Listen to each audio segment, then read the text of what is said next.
Hi, and welcome to episode 23 of M1 Yarns and the Michigan Makers podcast. I'm Jamie, your host, coming to you today from Metro Detroit, Michigan. I'm the hand dyer behind M1 Yarns, and you can find me everywhere on the internet, Ravelry, Instagram, all that good stuff, at M1 Yarns.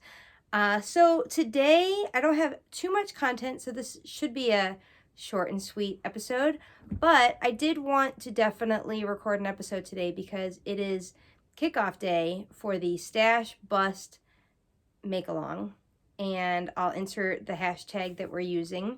So the premise is you have to use stash yarn, knit or crochet any pattern, whether it's a sweater, a hat, sock, shawl, blanket, schlanket, shawl. I already said shawl. You can do 2 shawls, whatever floats your boat. But use some stash yarn. You know, I feel like the new year is about new beginnings, and sometimes that means that you have to clear stuff out. You know, we're setting goals and resolutions, and so I thought we all have stash yarn that just is collecting dust. It needs to be used. So let's encourage each other and not make this a stressful make-along where you have to go out and buy yarn and, you know, think hard. Just cast on something with stash yarn. So there will be prizes. The contest runs through March 19th, and if you post WIP and FO photos using this hashtag on Instagram is the best way. Although I could open a Ravelry thread, but I feel like for this one, it's not that deep. Let's keep it all simple. Let's just do Instagram hashtags. If you really feel strongly and you really like Facebook, which I struggle with, I really rarely use Facebook. Sorry, Mom. You know, let me know. Let me know what works for you. But I feel like for the most part, just the Instagram hashtag keeps it short and simple. So grab a beverage, grab your project, and let's chat. I am sipping on plain old chamomile tea today. I just got this new brand I've never tried before, Fraser tea. It's not bad. I really do like whole leaf teas. And I think I'm on the hunt for some nice whole leaf tea. You got any recommendations? I do like herbal. My mom is English, so I grew up drinking English tea, you know, milk and sugar and all that. But definitely in the winter, I drink a lot of herbal tea. So let me know if you have any recommendations. So diving right in. Let's talk about what I'm wearing. I have an FO. This is the first FO of 2022, and I'm really excited that I finished it in about a week. This was a kit that I purchased at the Perfect Blend Yarn Shop in Saugerties last October when I went to New York for the New York Sheep and Wool Festival. This is the Kuma Cowl by Laura Dobratz. I talked a little bit about it on the last episode, and it is mohair held with mini skeins throughout. Let's see if you can kind of, and then these stripes are like where you shift. Anyway, it's all in the pattern. This is definitely a fun accessory, and I like cowls like this so much more than shawls because you don't have to fuss with like keeping it wrapped or using a shawl cuff. Although with this, that would look really cute with a shawl cuff. Ooh, I should have tried styling this a little more before I hit record. Okay, so we're talking this through together. How do you style your cowls? How do you style your shawls? I don't wear a whole lot of shawls, mainly because I feel like they're just fussy, but maybe I'm not styling it right. I don't know. Anyway, so this is Emma's yarn, and I love it. It was the perfect, like, mindless potato chip knitting that was a great way to kick off the new year. So that's my FO, and I would totally knit it again, I think. I think that would be a good stash buster, too. It's fingering weight held with mohair. You could do alpaca too as an alternative. And you could just do one color instead of, this one's real subtle. it's 5 minis, and each one, apart from the bottom, is very, let's see if I can get up close. It's very similar, just subtle differences. I think I've got it like a little twisted. Anyway, check out the pattern if you're looking for a cowl. And I'm definitely going to try it with the shawl cuff. I think that would jazz it up. All right, so what else have I been working on? My 9 to 5 bodysuit by Mezzo Makes. I am obsessed with this project. I hold it like this, maybe you can see it. So I am fading yarn that I bought in 2019 at Brooklyn General. It's Life in the Long Grass. It's 6 different colors. Let's see if I can get up close. How pretty is that? These like jewel tones and neutrals are totally my jam. And I love this pattern because, number one, it's so well written. It was a little, let's try that again.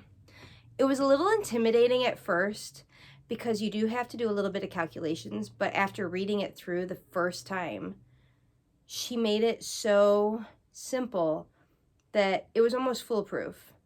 Basically, you know, on your average sweater, you are measuring your bust and you're knitting based on that. But of course, there's going to be, you know, people whose maybe biceps are larger or significantly smaller than the average range that the sleeve separation accommodates. So in that sense, we're all already, hopefully, doing some like calculations to figure out how we best want to customize our handmade garments. And so this one, in addition to just inputting your bust,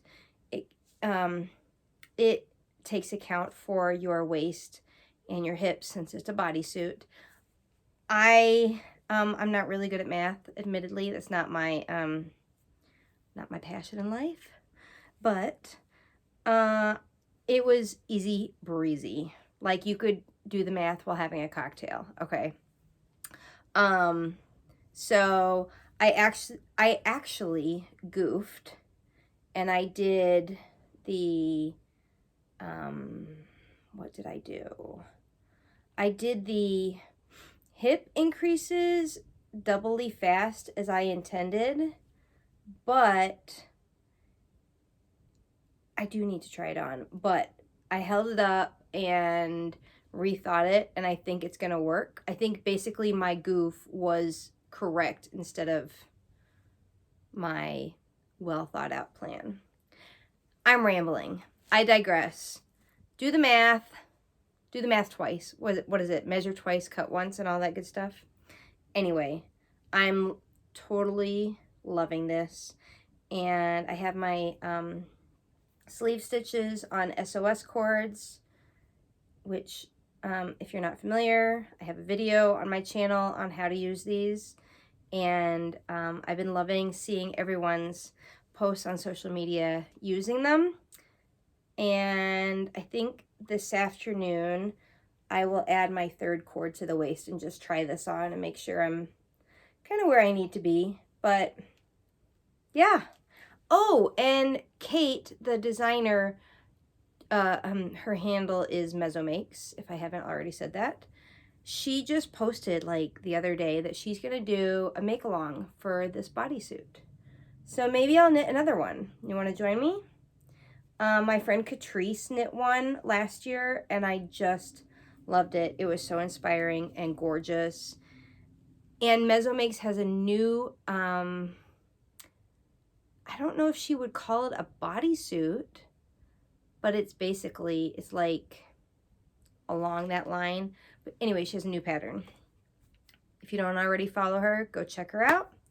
So that's on the needles, although now that I finished this, I do feel like I need another cast on. So this make along really came at just the right time. I think I've decided that although I'm a mostly monogamous knitter, I do like kind of like one simple and one maybe a little bit more thought project, so you can bounce back and forth. Anything more than 3 projects on the needle to me is a little bit anxiety inducing. So that being said, I am ready to cast on another. The bodysuit's not complicated, but this was mindless. So for the make along kickoff, on the last episode I showed you 3 options. One was the Sorel sweater by Wool and Pine. The other was the City Limits by Tanis Lavalee. I hope I'm pronouncing her last name right. Lavalee. Sorry, Tanis. If you know how to pronounce it, would you please tell me so I don't continue to make a, goof of myself. Anyway, the third option was Metropolis, also by Tanis Lavalee. And this is the turtleneck. I'll insert a photo. Anyway, this is a chunky sweater, and this one got the majority of votes for what I should cast on for the make-along. Although I do think I'll probably end up knitting all 3. That would be interesting. Should I challenge myself to knit all 3 during the make-along? What prize would I prize myself for doing that, for accomplishing that? Anyway, so I'm kind of excited that you guys chose the Metropolis turtleneck sweater as my cast on for the make along, because it's chunky, which means I can fly through it and then move on to the probably the Sorel next. I think that was the runner-up, and then I'll do City Limits last. So the Metropolis is knit on a US 11 needle, so I'm excited. And let me just real quick show you the yarn if you didn't see it in the last episode. I'm gonna hold some yarns together. So this is merino from a sheep farm in Michigan, and this was my zipper sweater, which I frogged. So yeah, hopefully I get gauge. Otherwise, next episode we might be talking about a new pattern for this yarn. Who knows? Who knows? What else? So as many of you know, I had foot surgery in November and have been recovering. And with that, I couldn't be in the dye pans dyeing yarn, which gave me an excuse to knit a lot, but I do miss bringing new yarn to you guys. So although my foot is still in a surgical boot, I'm finally at a point where I can dye yarn again and be on my feet that long. So this past week, I returned to the dye pans.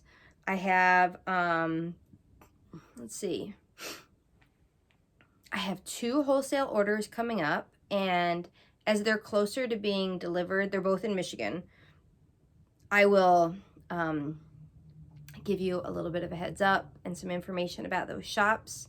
They're both new shops, so that's really exciting. I love to support other businesses that are just starting out. And I also did a whole bunch of custom sweater quantities, which is always an option if you have a project and don't have stash yarn and have a vision for something unique. Totally let me know and we can create your own colorway. Pick from probably, 100 base options, whatever fiber you're interested in.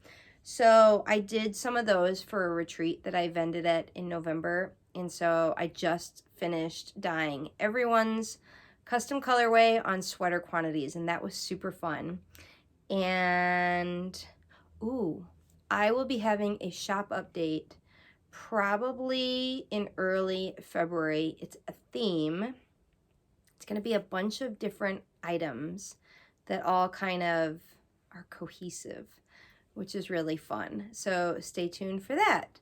And then after that, I should have some more shop updates happening. So if you don't already subscribe to my newsletter, that's the best way to get all the information. You can subscribe by going to my website, m1yarns.com, and there should be a little subscription box all the way at the bottom of the homepage.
Other than that, I think that is pretty much all I have for you for today's episode. So thank you so much for joining me.